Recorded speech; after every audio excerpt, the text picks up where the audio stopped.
can even see it on his face. He's like, man, like, what's the perfect play call for the situation so I can't mess this up? And then he just tries to get too cute, and then his fancy machine that is his offense, has a broken engine, and it's useless. It's like, and that's exactly what I'm trying to get behind too, Ben. It's like, bro, there would be times like we all saw how well they would run the ball most of the time, bro, and then there'd be drives where they wouldn't like run the ball at all and just be a 3-and-out. Yeah, and then throw it. Every pass was a 12 to 17 yard pass. Yeah, like not even in front of the sticks at all. On 1st and 10, 2nd and 7. Like you know what I'm saying?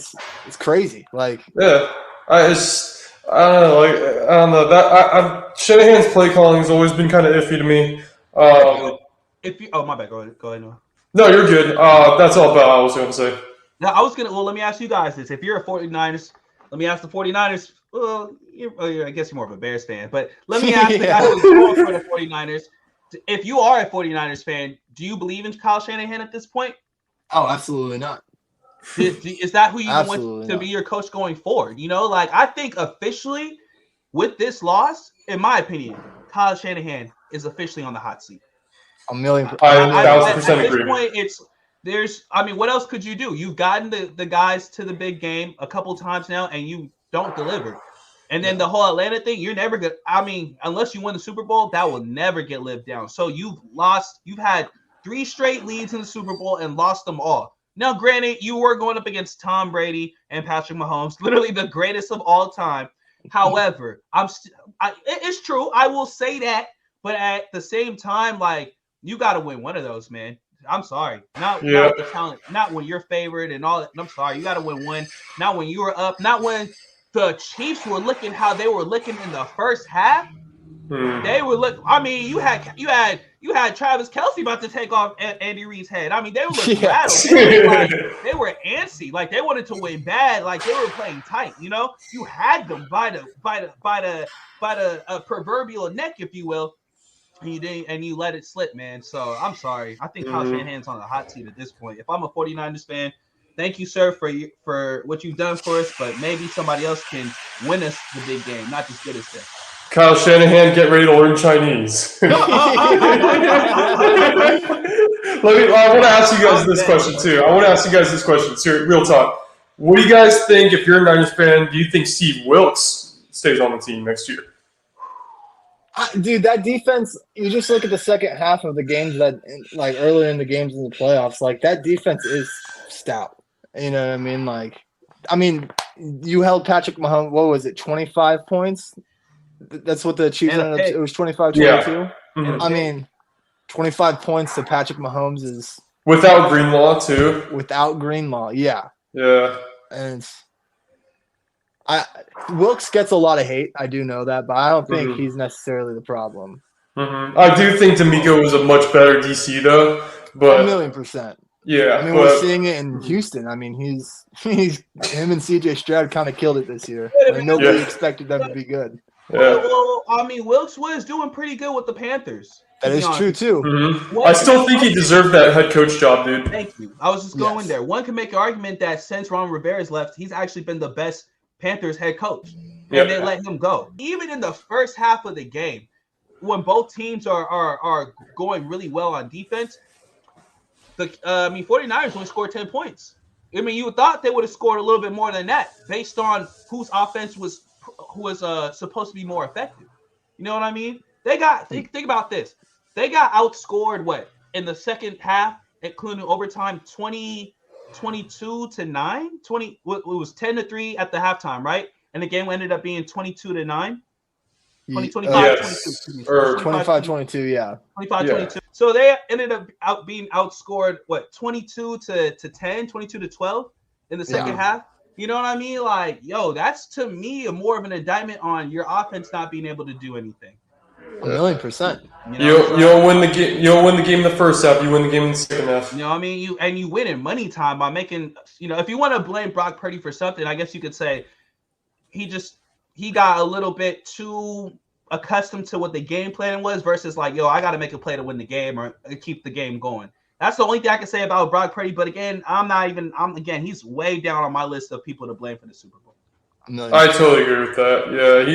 He doesn't deserve as much fall as people probably are giving Christian him. McCaffrey too. Christian McCaffrey balled out, man. I mean, no one could stop him on that last drive in overtime. Nobody was stopping him, and I'm like, yo, he got stopped one time, and it rattled you that much. Like that's to your point, Ben. Like just about like him trying to play it safe and be this. Like, bro, just do something that's going to get you keep extending the game. But a do what got you there, Mahomes, man. I know. What got you there? A field goal against Patrick Mahomes. That's like. I don't know, man. And like, bro, you've seen this movie before. It's like you did the same thing, like against Brady. Like, why? Like you didn't learn from your mistakes. And then I know I'm sounding like a broken record, but wow, you didn't know that there was that the other offense or that the other team gets an offensive. It's insane too, because like kick the field goal, bro. It makes you wonder, like, how much are they paying attention to the NFL? Because one of the most memorable playoff games in the last 5 years was Josh Allen losing to Patrick Mahomes because he did not get the ball in overtime. And everybody, it's the Josh Allen, like, it's literally Josh Allen rule. We call it, Like, and everybody and their mama feeling like, man, not because the Bills just deserved it, but it was like, man, we wanted to see like these two go at it because they was going at it. You know what I mean? Josh Allen was playing out of his mind that day. He was playing. You feel me? Like, and so we wanted to see like, yo, man, is this dude really like on Mahomes level? And to see it end on a was it a field goal? Was it a field goal or did they touch? I can't remember. It was so long ago. Did they score a touchdown to win the game, or was it a field goal? They did score a touchdown to win it because I believe the rule used to be if it was a field goal, they got the chance to rebuttal, but if it was a touchdown game, it was game. Okay, right. For sure.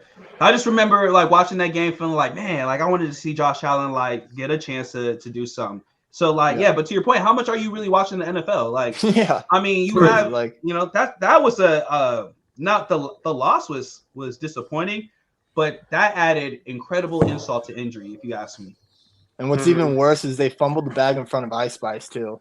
That's like the craziest part about it. The greatness that he just finds ways to win, man. I know, and I even said it too. I was like, "No, you said, I can't bet against Patrick Mahomes, but that Niners team is too stacked." And I mean, I still think, like, you play that game 10 times, there's a chance the Niners win that 6 out of 4. You know, if everything. Okay. I don't know. Wait. If everything that's the beautiful thing about football, though. It's I'm not saying that as a negative. No, like, I can. No, I feel you. It's not like baseball or hockey or basketball where you get a 7-game series. You know, it's a one shot. Make it happen. Yeah, exactly. Like one game to make it happen. I mean, it's also more of a fact. Like, I don't know. In some points of the game, it felt like, looking back, it's like, the Chiefs did everything they needed to win, but a lot of times it was like, man, I feel like the Niners just lost this game. Like, I feel like the Niners lost it more than the Chiefs won it at certain points. At certain points, yeah. Like, I'm not saying overall, like, it was 100% Niners just only made mistakes and stuff, because obviously Kansas City did what they had to do. But 49ers, it was an ugly game to watch on their part, just in terms of offense. Great first half, but not great second half. Yeah. The 49ers gave how about this? The 49ers gave the Chiefs opportunities to win the game. Absolutely. 1,000,000%. Absolutely. 1,000,000%. And that's something you cannot do against Mahomes, because what's going to happen? You're going to lose. So that's been proven. And there was moments for San Francisco to take control of that game as well. Like, there was plenty of moments for them to run them into the ground, and they didn't. Especially in that first half. Especially, like, I thought, bro, to your point, Ben, I thought the Chiefs were low key done. I don't know. I don't know if seeing Usher like revitalize them or something, but I thought like the Chiefs were like I thought the Chiefs were low key done, bro, because they were literally breaking. They were melting down. Like, Like, after I seen Kelsey bump Andy Reid like that, I was like, oh, it's over. I was Travis Kelce squared up to a 66-year-old man. Bro, think about that, bro. Like, in front of Taylor, dude. Like, that's like crazy. That's crazy. That's actually crazy. Bro, I seen that. I was like, yo, I was like, oh wow, this is how it ends. I was like this. And man, they just Because they were rattled, bro. I really they were thought that they got under their skin, rattled. and it was like, whoa, this is dude. Niners got the edge here. I was like, oh And man.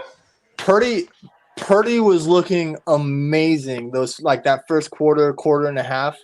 I was like, oh Yeah. my gosh, like this is Brock Purdy is like, yeah, they weren't necessarily scoring touchdowns, but he was moving the He was ball looking very good, right? well. It was He just wasn't mistakes looking. here and there. To your point, Ben, he wasn't looking rattled. He wasn't looking scared, No. right? He wasn't looking No. how he was looking against the Ravens. He was looking like, yo, I'm ready. And so I seen that, and then that fumble right there by the end zone. I was like, oh man, is it starting already? And then just to see all the chaos, Patrick Mahomes threw a pick. Like I was like, yo, Yeah. there's this. I was like, okay, the 49ers actually might win it. And then just I don't know, man. A switch turned. Even on the defense, like the Chiefs defense started stepping up.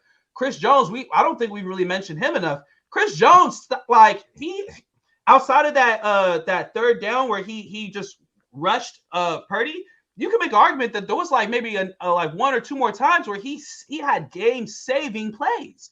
Like he stopped them from like 2 or 3 touchdowns yesterday. And I don't think we talked about Chris Jones enough, or like I haven't heard people talk about Chris Jones enough. But man, like his defense, he played his heart out. He played his heart out, man. They all just woke up. Like don't ever underestimate the heart of a champion, bro. That's the thing about Chris Jones too. Is sorry, what were you saying, Noah?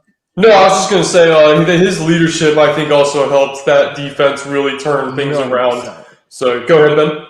I was just saying that's been the theme of Chris Jones' career. Is like it's always Mahomes and Kelsey and Mahomes and Tyreek Hill, but like nobody ever talks about how Chris Jones has been an absolute monster since 2017 or whatever. Bro. The entire way this dynasty has gone, Chris Jones has been right there doing his thing nonstop in big moments too. You guys think they do a three-peat? If it's any team that does it, it's them. Yeah. Unfortunately. Yeah. I won't count them out. I'll never in my entire life until clock says 00, 4 zeros in the fourth quarter and they lost. I'll never count them out ever again in my entire life. Yeah, I think we can all agree to that. I thought it was a good Super Bowl. I was very pleased with the finish and how it ended. Definitely made up for last year because I left last year very disappointed with the NFL and how they allowed that. Yeah. That was a very disappointing one. So, yeah, man, that's what I got to say about this. Super Bowl 58. Sir, Super Bowl 58's in the books, baby, and your End Zone Emcees are here to talk about for the first time on this show's history. Man, we are so glad to be having this. I'm your host, YoungNU, where you can find me on Instagram and TikTok at YUNG_N.U. Don't forget to follow our YouTube and Instagram at EndZoneMCs, all in one word, everybody. I'm Ben Rothler. You can find me on Instagram at MainStageBen. Again, I don't really have any other social media or anything, but that's where you can find me. My name's Hamilton James, and before I give the socials, I just want to say from the bottom of my heart, truly, thank you guys. I just realized it's the season 1 finale. The Super Bowl's over. I'm like, man, there's no more football. I truly want to say thank you guys. Everyone knows I'm more of a basketball guy, but I love all my sports, and I grew up playing football. And it was just really nice when Noah had hit me up and was like, yo, bro, I got this idea. We want to talk about sports, but we also want to talk about music, but we want to keep it niche. And I was like, okay, I'm down. Like, what are we going to talk about? He said football and rap. I was like, bro, let's get it. So I just thank you, bro, for allowing me to do my thing. People have been watching. People have been hitting me up. People were like, oh, I see what your NFL takes, Ham. We've been going at it with people on the social media. And, to have guys like Ben and Stacy, Randall, Jack come in and do our thing and do their thing. I'm very humble, and it's just been a fun, incredible season, and I can't wait to do season 2 with you guys, man. And my name's Hamilton James. You can find me on Instagram at Hennessy Ham. You can find me on my other Instagram, BOAWA18. I'm following everyone back that follows me. You can get at me right there. We have our End Zone Emcees podcast Instagram, so get at us on that one. The TikTok will be booming for season 2. I guarantee you guys that. And once again, man, I'm just very thankful that you guys let us do our thing this year, man. Thank you so much. Hell yeah. Big thanks from my side as well, man. We can't really do it without you guys. And I love hearing the feedback too, man. I love the conversation, man. Like-minded people talking about sports and music and the like, man. So we're looking really, really forward to next season. And stay tuned for more videos from us. It's your End Zone Emcees, and we out of here. Thank you.